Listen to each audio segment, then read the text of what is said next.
Assalamualaikum warahmatullahi wabarakatuh. Perkenalkan, saya Jumaria dengan NIM 09105809190003 dari Prodi Agribisnis Universitas Muhammadiyah Sedenreng Rapang. Baik, kali ini saya akan memaparkan materi inovasi manajemen produk. Yang pertama, pemilihan proses. Proses dapat digolongkan dalam dua kategori besar, yaitu operasi berselang dan operasi berulang. Operasi berselang adalah proses memproduksi beragam produk dalam volume terbatas dengan kebutuhan pemrosesan yang berbeda-beda. Operasi berulang adalah proses memproduksi satu atau beberapa produk standar dalam volume besar. Menurut peletakan fungsi penyimpanan, maka proses produksi dapat dibedakan menjadi tiga macam. Yang pertama, make to stock, memproduksi produk standar untuk segera dikirimkan. Yang kedua, assemble the order, memproduksi komponen standar yang siap dirangkai saat ada permintaan pelanggan. Fungsi penyimpanan ada pada tengah proses ketika barang masih setengah jadi.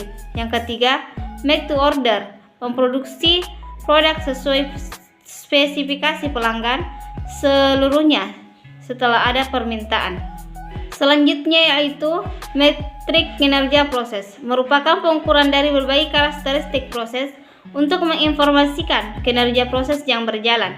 Pengukuran dilakukan untuk mengetahui tingkat efisiensi proses dan perubahannya sejalan waktu. Beberapa metrik yang digunakan, yang pertama, throughput time, mengukur rata-rata waktu produk selama dalam pemrosesan. Yang kedua, proses velocity, mengukur proporsi waktu yang terbuang selama dalam pemrosesan. Yang ketiga, productivity, mengukur jumlah output terhadap jumlah input. Yang keempat, utilization, mengukur proporsi antara waktu penggunaan terhadap waktu tersedia dari sumber daya. Yang kelima, efisiensi, mengukur kinerja output terhadap standar output. Bagian yang kedua yaitu pemilihan teknologi. Pemilihan teknologi adalah semata menjadi masalah implementasi inovasi terakhir. Selain itu, manajer juga memiliki kemampuan dan tanggung jawab untuk memilih teknologi yang tidak hanya bersifat efisiensi, tetapi juga melindungi lingkungan dan memenuhi kebutuhan masyarakat. Yang pertama, teknologi dan manajer. Kita akan mengambil keputusan teknologi dalam kehidupan sehari-hari ketika kita membeli perkakas, automobil, atau elektronik untuk keperluan rumah tangga. Misalnya ketika kita akan membeli refrigerator, kita tertarik dalam susunan rak interior. Beberapa lama ini dikembangkan dan bagaimana daya listrik dapat digunakan. Yang kedua, manufacturing yang dibantu komputer.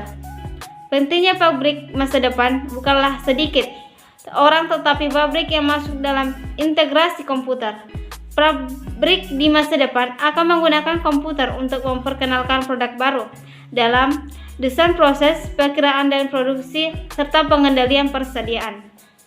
Yang ketiga, tingkat pemilihan teknologi. Melakukan investasi di negeri sangat terkait dengan tingkat teknologi yang akan digunakan.